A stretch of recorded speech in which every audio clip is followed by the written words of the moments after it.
Okay, my review of the Bandai model kit Shadow Stormtrooper, same as the first Stormtrooper, except in black. Have a great day, kids.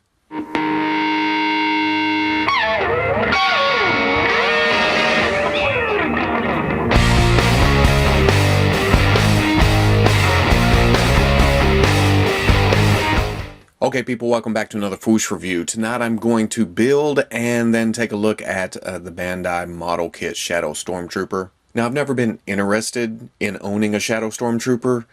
I don't know what it was. It's all black. It wasn't in any of the popular media for the longest time. I even passed on the Target exclusive Shadow Trooper pack with the Biker Scout and the Sand Trooper. I even saw it in store. Couldn't make myself buy it for, I don't know, whatever reason. But then a little game called Battlefront came along, which I played 1 and 2 way back in the day. I think it was on PS2. I played the hell out of that game. So when the new one came along, it's not as exciting as the original, but there are some good points to it. I like the Shock Trooper now, and I like the Shadow Stormtrooper, or Shadow Trooper as I've seen it called. Now, I did mention this on one of my news updates, and a couple of posters said that I could just take the standard Stormtrooper kit and paint it black. Well, easier said than done. Yes, I could, easily, not a problem at all, but every time I put together a standard Stormtrooper, I want to keep it for the shelf. I love the model kit that much, so getting it already in black, this works out. I'll have a Shadow Stormtrooper. I won't have to worry about painting, and I'll get to keep my white ones white. Looking at the package, it's kind of odd. There's no picture. There's no picture of the model itself. There's no picture of a Shadow Stormtrooper. I don't know if this is because it's exclusive, or if this is a running thing where, you know, a Shadow Stormtrooper, you can't, it's hidden. It's in the shadows. It's just black with white font, which is kind of cool. I'm good with that. And at the same time, it's just a box. I want the figure inside. I'm good with it. Now, opening it up, it looks just like the regular Stormtrooper, but in black. That's nifty. And the only part that's not black are the lenses for the helmet. And they seem to be in a dull silver. I was hoping they would be a little chrome. You have your base and the joint pieces and the water slides. I'm not quite sure what this is. It shows stickers going on, which I thought would be in the instructions. Oh, and look, it's the standard Stormtrooper instruction booklet, which, okay, I'm okay with that. So yeah, obviously, this is the exact same kit as the original Stormtrooper. But you know what? I love the standard Stormtrooper. Getting it in black, that's just bonus. So I'm not going to film the whole assembly. If you've seen my videos before, I just hit the, like, snags, or if I have trouble with something. But I've already built 4 of these, so I don't foresee having much of a problem. And then, I'll give it a look over at the end of the video, which I predict to be kind of short too, because we already have this figure.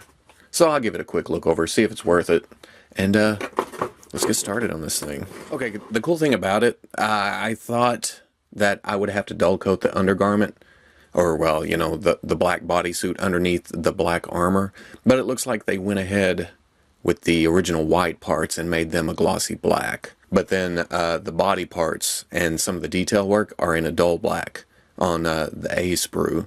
So that's cool. You can see here that this is kind of a matte black, along with this a piece above the eyes. And then once I get the decals on, it'll kind of separate it even more, because right now it just gets kind of lost in a sea of black. So hopefully the decals will bring that out. And now that I have the helmet together, I'm going to go ahead and do the decals on it. That way it can be drying while I put the rest of the body together. Alright, got all the water slides on, decals, for the most part.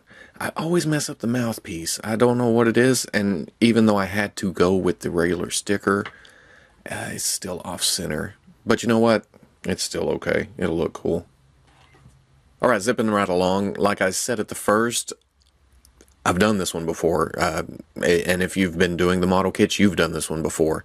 There's no surprises here. It's pretty much just boom, boom, boom, boom, boom, go through. So that's pretty cool. I can already tell, though, that the black is kind of a fingerprint magnet, kind of a dust magnet. Even when I got them out of the package, there was a little bit of dust on some of the pieces, especially the glossy pieces. That may be a problem. It's not as bad as what C-3PO was, you know, with the gold, and and as bad as Phasma probably will be here in a couple weeks. But in the long run, it's hard to see exactly what's going on. I mean, it's Shadow Trooper. It's kind of cool and kind of frustrating at the same time that it's black on black. It's a little bit easy to lose detail in it, especially when you're messing with small parts. But at the end of the day, I'm liking it. Okay, just like the original Stormtrooper, the belt piece that it calls for on the right side, it goes on, it fits, but it doesn't stick there. I had that same problem with everyone I've put together, and it seems to be the same here. But you take the piece it calls for to have the holster on it, you put it on there, and it snaps on securely. So even though you're not going to put the holster there, use the belt piece it calls for, the holster piece, for that side, and it stays on there. I am putting the holster on the left side, so it goes here, kind of scoops around. You put it on the belt, and it doesn't want to snap when the holster's on there, but oh no, there it goes. If you get rowdy with it, it's going to pop off, but it's pretty secure.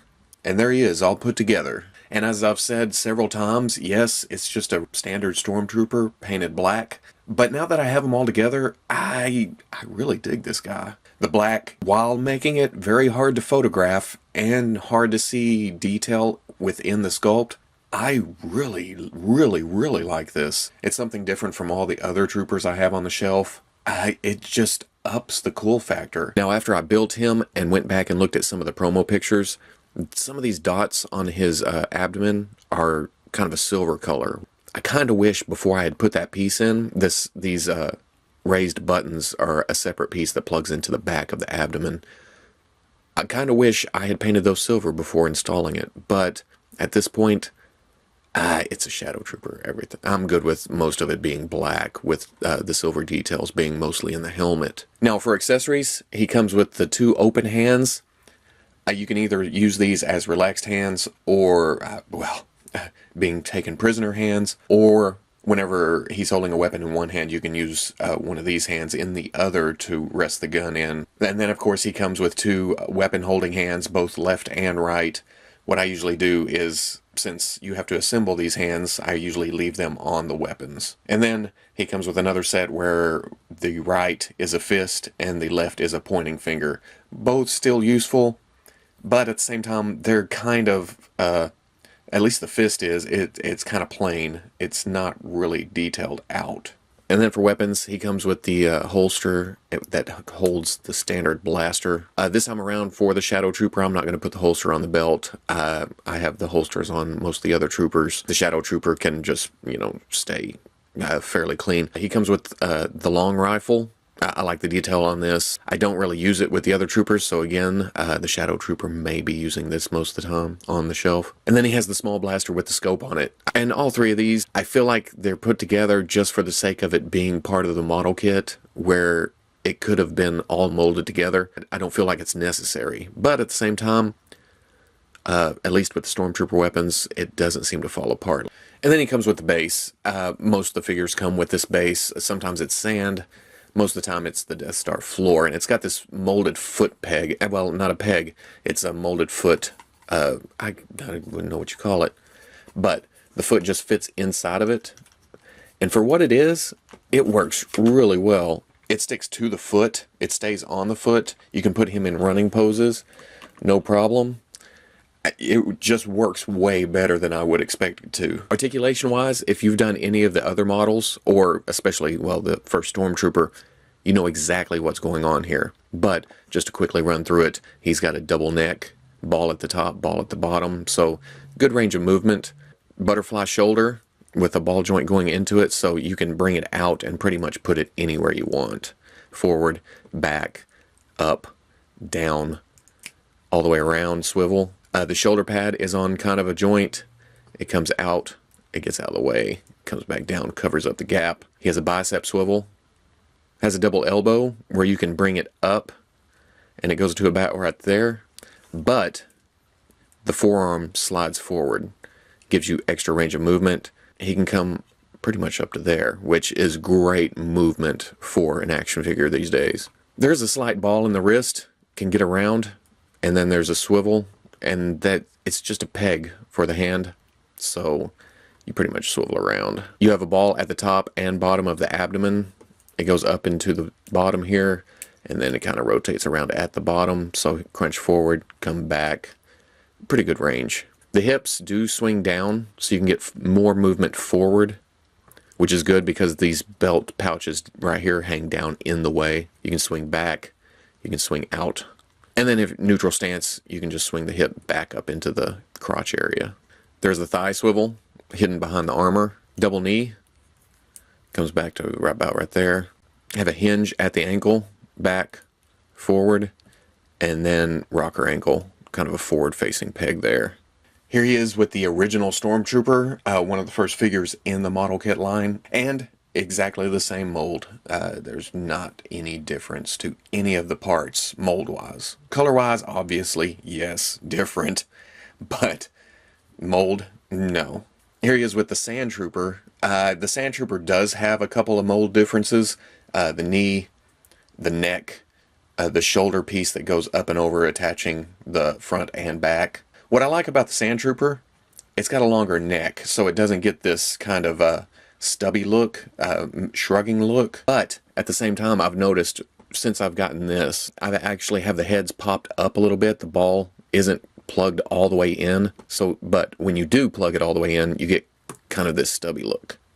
But if you pull it up just a little bit, let's see, it comes out at the bottom of the neck. If you just barely press it in, you do get a little bit more neck. And I feel like it looks more natural with it up a little bit. That's why I've kept my Sandtroopers without the Sandtrooper gear as more regular Stormtroopers. You get kind of a different body. But I may revert one of my Sandtroopers back to a Sandtrooper, put the backpack on them, put the shoulder pauldron on. Now that I've realized you can pop the neck up a little bit. It gives it both more range of movement and a more natural look to the silhouette. And then here he is with the Hasbro Black Series Walmart exclusive Shock Trooper. All three of these characters are in Battlefront, so it's kind of cool to have them on the shelf all together. There's not a lot of size difference in a display. They'll all fit together. It's just that I prefer the model kit, both sculpt-wise and articulation-wise. So at the end of the day, I'm very happy that I got this. As always, the model kits are fun to put together, so there's always that aspect of it that I just cannot wait for the model kit releases. Even when I already have the character in another line of action figures like the Black Series or the Mafex or Figuarts, I'll always still buy the model kit just to see what's going on there and just for the pure enjoyment of the build. But along with that, it's been my experience, at least most of the time, that the model kit is going to replace the figure that I already have. Or even if I do get a figure later, I still find myself gravitating back towards the model kits. On top of the fun builds, they're just excellent action figures. Yes, the weight is a little bit off-putting at first.